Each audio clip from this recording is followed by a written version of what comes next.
नमस्कार, मैं हूं अनिल और आप देख रहे हैं न्यूज अफेयर 24। कांग्रेस प्रदेश अध्यक्ष गोविंद सिंह डोटासरा ने नीट पेपर लीक को लेकर केंद्र और बीजेपी पर निशाना साधा। इसके साथ ही अपनी पार्टी के नेताओं पर तंज भी कसा। डोटासरा ने कहा कि कांग्रेस में हम विधायक, मंत्री और सांसद बन जाते हैं और उसके बाद जमीन से 2 फीट ऊपर चलने लग जाते हैं।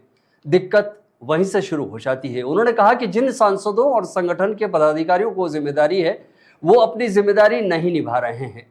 कांग्रेस की विचारधारा, कांग्रेस संविधान को मजबूत करने के लिए क्या काम कर रही है, लोकतंत्र को बचाने की लड़ाई लड़ रही है। ये बातें अगर कांग्रेस के नेता और पदाधिकारी जनता के बीच लेकर जाएं तो भारतीय जनता पार्टी के पास इसका कोई जवाब नहीं होगा। डोटासरा ने यह भी कहा कि पीएम मोदी केवल मन की बात करते हैं, काम की बात कभी नहीं करते। परीक्षा पर चर्चा करते हैं लेकिन परीक्षाओं के पेपर लीक होने से रोक नहीं पाते। जरा सोचिए, अगर डॉक्टर ही फर्जी बनने लगेंगे तो देश में क्या होगा। उन्होंने कहा कि वक्त आ गया है कि युवाओं के पेपर आउट करने वालों को सत्ता से आउट किया जाए। अब इन्हें ही आउट करना पड़ेगा। डोटासरा जयपुर के आरएएस क्लब में कांग्रेस के चिकित्सा प्रकोष्ठ की बैठक में बोल रहे थे। डोटासरा ने कहा कि साल 2024-2025 के नीट पेपर भी आउट हुए थे। नीट का पेपर लगातार 3 बार आउट हुआ है। 4 दिन तक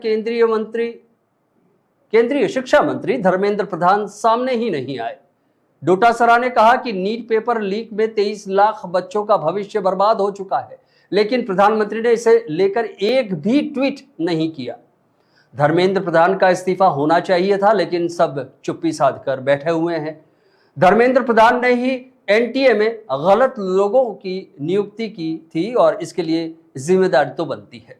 से कम भी नहीं होता है। लोग उसको भगवान की दृष्टि से देखते हैं। उनमें भी पर्चे फर्जी ला करके पेपर लीक की गैंगे हैं, वो फर्जी डॉक्टर बना रही है। तो आप बताइए, आपके दिल में कितनी तकलीफ हो रही होगी कि जिस नोबल प्रोफेशन को मैंने चुना, और इसलिए चुना कि मैं लोगों की सेवा करूंगा। जो मेरे पास में दुख में, तकलीफ में, निराश भाव से आएगा, उसको खुशी लौटा करके वापस उसके घर भेजूंगा और वो हमेशा हमेशा मेरे को दुआ देगा। और वो दुआ मेरे जीवन में, मेरे परिवार की प्रगति में काम आएगी, इस देश की प्रगति में काम आएगी। वो लोग बाग अगर फर्जी बन करके आ गए तो इससे बड़ा दुर्भाग्य क्या होगा साहब। 2024 नीट आउट, 2025 का पेपर आउट, 2026 का आउट। और मैं तो कहता हूं इससे पहले भी जो भी हुए होंगे बीजेपी के कार्यकाल में आउट ही हुए होंगे। बिना आउट का तो कोई खेल ही नहीं है। और अब समय आ गया इनको खुद को आउट करने का। इनको आउट करना पड़ेगा, नहीं तो बेशर्मी के साथ में 2024 में जब पेपर आउट हुआ तो यही धर्मेंद्र प्रधान जी ये कह रहे थे कि मैं बच के नहीं जा रहा हूं, मीडिया के सामने कह रहा हूं पेपर आउट नहीं हुआ।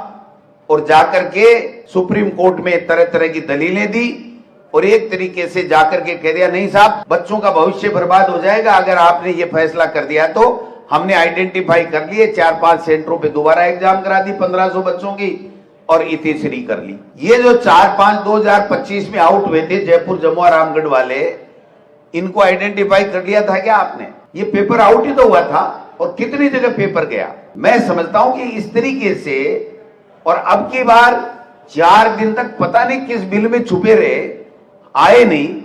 और आखिरी में जब निरस्त करना पड़ा, हमारे यहां राजस्थान के लोगों ने एनटीए के अंदर बाकायदा प्रमाण सहित दे दिया कि ये पेपर आउट है, इसको आप बचा नहीं सकते हो किसी भी सूरत में। तब जाकर के इनकी एजेंसियां हरकत में आई। लोगों में एक आम बात चर्चा हो गई थी, सबको पता लग गया था कि नीट यूजी 2026 का पेपर लीक हो गया। और जब प्रमाणित हो गया तो इनको निरस्त करानी पड़ी, लेकिन जिम्मेदारी नहीं लेंगे, इस्तीफे की बात नहीं करेंगे। मैं समझता हूं कि देश के प्रधानमंत्री ने 23 लाख बच्चों की परीक्षा का पेपर आउट हो गया, लेकिन एक ट्वीट तक करना उचित नहीं समझा। एक ट्वीट तक कि भाई ये बच्चों के साथ में गड़बड़ हो गया क्या।